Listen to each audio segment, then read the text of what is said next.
Dr. Arnadi akhirnya terpilih dan resmi dilantik sebagai Rektor Institut Agama Islam Syafieddin Sambas periode 2022 hingga 2026, Rabu 31 Agustus di Aula IAIS Sambas.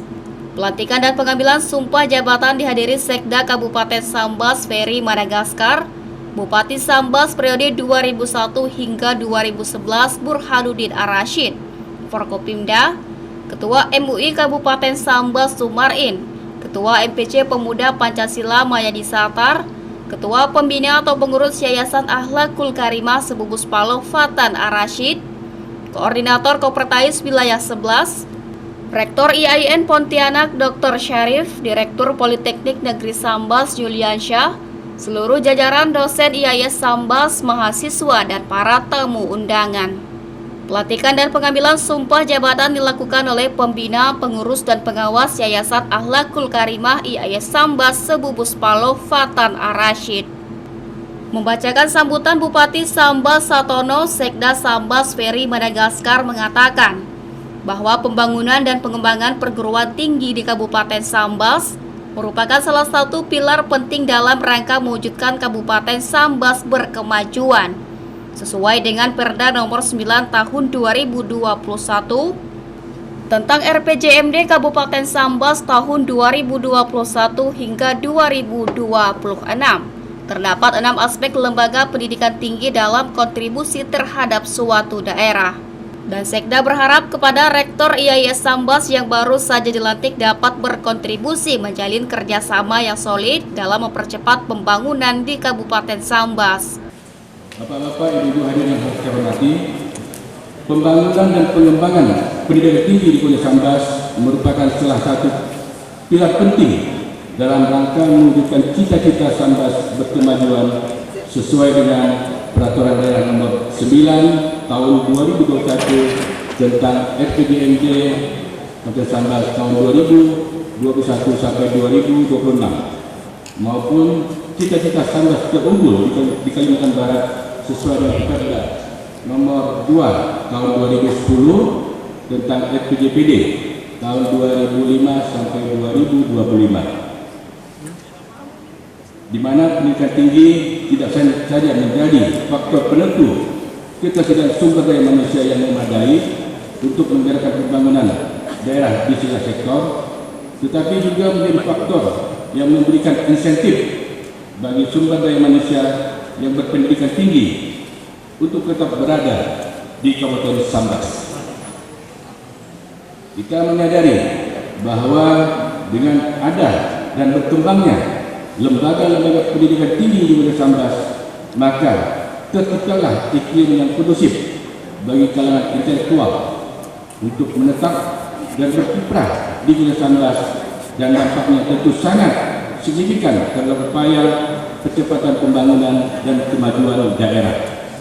Beberapa cara lembaga pendidikan tinggi berkontribusi terhadap pembangunan suatu daerah, yaitu pertama, pendidikan tinggi dengan sendirinya merupakan salah satu bentuk industri yang memberikan peluang kerja bagi sumber daya manusia berpendidikan tinggi. Kedua, lembaga pendidikan tinggi berkontribusi sebagai pengembang kewirausahaan dan menjadi pusat inkubasi usaha baru. Ketiga, lembaga pendidikan tinggi mendorong inovasi untuk menciptakan banyak lapangan kerja baru, khususnya lapangan usaha yang sebelumnya tidak pernah ada. Keempat, lembaga pendidikan tinggi bisa menjadi penggerak ekonomi yang berbasis pengetahuan serta penggunaan tren teknologi yang mutakhir. Kelima, pendidikan tinggi bisa menjadi pendorong pertumbuhan ekonomi melalui arus masuk mahasiswa dan dosen ke suatu daerah. Keenam, lulusan lembaga pendidikan tinggi mampu menciptakan sumber daya manusia yang memiliki produktivitas tinggi dengan kontribusi pendapatan yang lebih baik, sehingga mampu mendorong konsumsi domestik yang signifikan dan berpengaruh terhadap pertumbuhan perekonomian secara keseluruhan. Saya berharap bahwa dengan rektor yang baru, IAIS akan mampu berkontribusi lebih optimal dalam 6 aspek yang saya sebutkan di atas tadi. Untuk itu tentunya diperlukan kerja keras dan upaya serius untuk menjadikan IAIS menjadi lembaga pendidikan tinggi yang berkelas dan menjadi motor utama dalam menggerakkan dunia pendidikan tinggi di Kabupaten Sambas. Jika IAIS bisa tumbuh dan berkembang menjadi lembaga pendidikan tinggi berkelas internasional, maka tentunya kita akan melihat perkembangan Kabupaten Sambas lebih cepat dan lebih berkemajuan. Untuk itu saya berpesan kepada Bapak Rektor yang baru, mari kita jalin kerjasama yang harmonis dan solid dalam rangka mempercepat pembangunan di Kabupaten Sambas. Kepada Bapak Rektor sebelumnya, yang mulia Bapak Dr. Haji Jamiat Akado MSIMH, kami ucapkan terima kasih atas bakti dan pengabdiannya selama ini. Semoga tetap berkontribusi secara maksimal terhadap pembangunan IAIS dan pembangunan daerah Sambas dalam kapasitas yang berbeda. Ditemui usai acara, Rektor IAIS Sambas periode 2018 hingga 2022, Dr. Jamiat Akadol berpesan kepada rektor baru untuk melanjutkan program yang sudah tertera dalam rencana pengembangan IAIS Sambas sampai tahap 2038. Dan tidak kalah pentingnya untuk berkolaborasi dengan pemerintah daerah dan masyarakat dalam berkontribusi memajukan Kabupaten Sambas.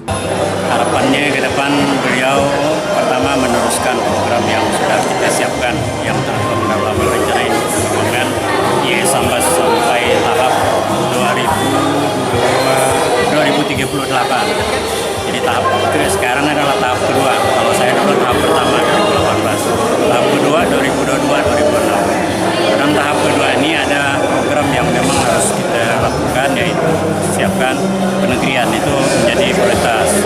Kalau penegrian itu tidak terwujud, berarti tetap melanjutkan menjadikan universitas. Jadi Universitas Islam Sultan Muhammad Sambas itu yang paling besar. Yang keduanya kita memang keluar negara nih, wilayah ASEAN, karena sesuai dengan visi misi kita menjadi rujukan bagi pengembangan keilmuan dan keislaman di wilayah Asia Tenggara ya, dalam rangka pembangunan peradaban Asia Tenggara. Maka mau tidak mau, dan itu sudah kita lakukan kerjasama dengan beberapa perguruan tinggi dalam negeri maupun luar negeri, terutama Malaysia dengan Brunei. Yang tidak kalah pentingnya adalah bagaimana kita membangun kerjasama berkolaborasi antara kita dengan pemerintah daerah, khususnya dengan masyarakat Kabupaten Sambas. Karena kemajuan Kabupaten Sambas ini tidak cukup hanya mengharapkan pemerintah saja, jadi kita juga harus berkontribusi di dalamnya. Di tempat yang sama, Rektor terpilih IAIS Sambas periode 2022-2026, Dr. Arnadi menyampaikan langkah-langkah ke depan yang akan diambil usai pelantikan. Ada target yang harus dicapai, yakni percepatan penegrian IAIS menjadi IAIN, tambahan bangunan, jalan dua arah dan lingkar di area kampus. Yang pertama, kita kan memang kalau Tridharma perguruan tinggi kan dari proses pembelajaran, kemudian penelitian dan pengabdian. Pembelajarannya dulu, saya cari barokahnya. Oke, pagi-pagi sebelum kuliah dimulai ngaji dulu. Insyaallah 5 menit setelah banyak-banyak, 5 menit jalan tiap kelas 5 menit. Jadi barokahnya kan. Nanti saya arahkan insyaallah nanti jadwal kuliah sesuaikan jam sholat. Artinya pas azan berhenti semua. Sholat dulu gitu. Kemudian saya minta nanti arahkan ke dosen-dosen, mudah-mudahan bisa dosen yang ngajarkan dengan hati, kata Pak Pembina tadi kan, ngajar dengan hati ya, paling enggak wudhu lah dia dalam keadaan bersih, ngajar wudhu kan nyaman, nyambung dari hati ke hati nanti. Terus proses pembelajaran, proses penelitian, nanti kita kan udah punya jurnal yang bagus-bagus. Dan mudah-mudahan 1 tahun ke depan ini 1 tahun lah kita pacu jurnal. Ada yang sampai Sinta, itu kan kita udah sampai jurnal internasional, tapi Garuda, tapi belum sampai Sinta. Kalau ada yang sampai Sinta, nanti kalau udah sampai Sinta, dosen-dosen nulis segala macam, tulisannya bisa masuk dan nilainya tinggi Sinta. Makin baik, makin cepat nanti dosen-dosen kita mau ke lektor kepala, mau ke asosiat Profesor Media, AG pun sampai yang ada Skopus makin cepat profesor. Itu. Kemudian ketiga, pengabdian masyarakat. Saya melihat bahwa Selama itu yang kita lakukan, saya evaluasi. Nggak bisa kita KKM masing-masing. Selama itu kan KKM per fakultas. Nah, per fakultas. Ke depan saya pikir insya Allah mulai tahun depan kita KKM seluruhnya. Jadi turun ke satu desa atau satu kecamatan, semua fakultas, semua prodi. Sehingga nanti satu kelompoknya kita variasi. Ada yang dari tarbiyah, ada dari syariah, ya kan? Ada dari PEPI, ada dari dakwah. Sehingga masing-masing jalurnya ada kan? Ya, saya pikir ya lebih efektif. Sehingga kita makan waktu satu kali turun, tapi merasakan semua. Nah, itu kan satu yang jelas penegrian itu jelas. Yang kedua ada tambahan bangunan termasuk sarana. Saya udah hubungnya, mudah-mudahan lah itu cita-cita saya. Pintu masuk kita tidak punya pintu gerbang, tidak punya pelang yang bagus. Kita harus punya pelang bagus, punya jalan dua arah masuk. Kita harus punya jalan lingkar. Itu masjid harus jadi. Dan atapnya itu harus saya bongkar karena atapnya tidak pas.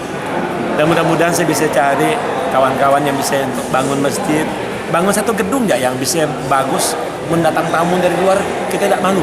Di akhir acara pelantikan dan pengambilan sumpah jabatan, tamu undangan memberikan ucapan selamat kepada Rektor baru IAIS. CSM TV madahkannya.